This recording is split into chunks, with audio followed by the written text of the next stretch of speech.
నిజామాబాద్ జిల్లా బోధన్లో గిరిజన విద్యార్థి సంఘం ఆధ్వర్యంలో ఉద్రిక్తత వాతావరణం నెలకొంది. అంబేద్కర్ చౌరస్తా వద్ద తెల్లం వెంకట్రావు, సోయం బాబురావుల దిష్టిబొమ్మలను దహనం చేస్తూ సంఘం నాయకులు ఆందోళన చేపట్టారు. బంజారా తెగను ఎస్టీ జాబితా నుండి తొలగించాలని సుప్రీంకోర్టులో పిటిషన్ దాఖలు చేయడాన్ని తీవ్రంగా ఖండించారు. సంఘం జిల్లా అధ్యక్షుడు జాదవ్ ప్రవీణ్ నాయక్ మాట్లాడుతూ ఈ పిటిషన్ బంజారా ప్రజల హక్కులను కుంగదించే కుట్ర అని ఆరోపించారు.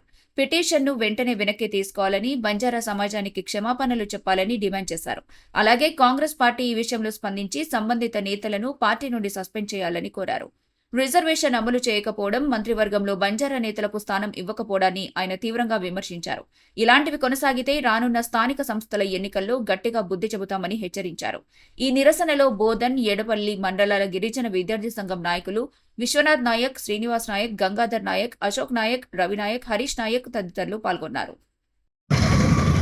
మొన్నటి రోజున ఏదైతే తెల్లం వెంకట్రావు మరియు స్వయం బాబురావు బంజారాలు ఎస్టీ జాబితాలోకి రారని, ఎక్కడి నుంచో బతకనికి వచ్చిరని, వీళ్లను ఎస్టీ జాబితాలకు తొలగించాలని సుప్రీంకోర్టులో పిటిషన్ దాఖలు చేయడం జరిగింది.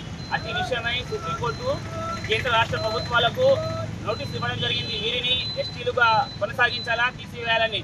దీన్ని మేము యావత్ తెలంగాణ బంజారా ప్రజలము తీవ్రంగా ఖండిస్తున్నాము. ఎందుకనగా మా బతుకు తెరువు చూసి, మా కులాన్ని చూసి రాజ్యాంగం మాకు కల్పించిన రిజర్వేషన్ హక్కుని తొలగించమనడం ఎంతవరకు సమంజసం?